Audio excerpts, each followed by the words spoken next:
Hello friend, তোমরা কেমন আছো? নিশ্চয়ই ভালো, আমিও ভালো আছি। আবার চলে আসলাম তোমাদের সামনে একটা ছোট্ট মিনি ব্লগ নিয়ে। ব্লগটা ছিল আমার বার্থডে, 24 জুন। সত্যি কথা বলতে আমার বান্ধবীরা এত সুন্দর একটা সারপ্রাইজ দিয়েছে আমাকে, আমি ভাবতেই পারিনি। আমাকে ফোন করেছে, ফোন করে বলল যে বিকালে যাবি বাজারে। আমি বললাম হ্যাঁ যাবো, আমার জামাটা চেঞ্জ করতে। বললো ঠিক আছে, তাহলে আমরা তিনজন একসঙ্গে যাবো।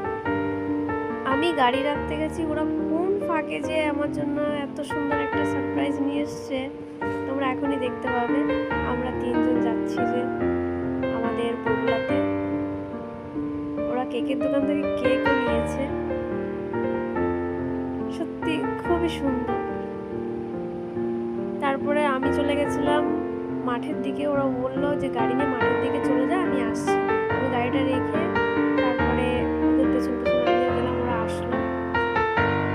আমি তখনও দেখিনি যে ওদের হাতে একটা কেকের প্যাকেট আছে। পাশে আবার কিন্তু হাট হচ্ছে। হাসার কি আছে বাবা?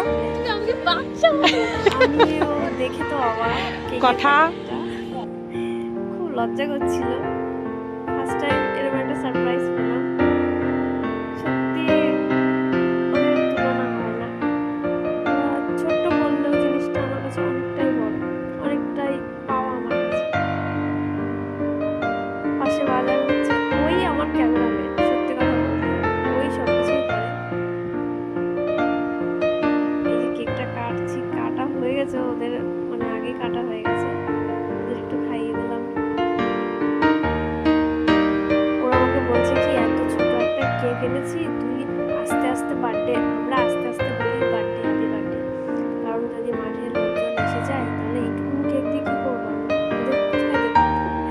তারপর আমরা একটু সবজি বাজারে গেছিলাম, পাশে বললাম না হাট হচ্ছে, হাটে তো ওরা সবজি বাজার করলো।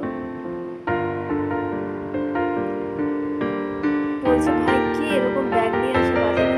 আমি বললাম আমি ডিজিটাল, আমি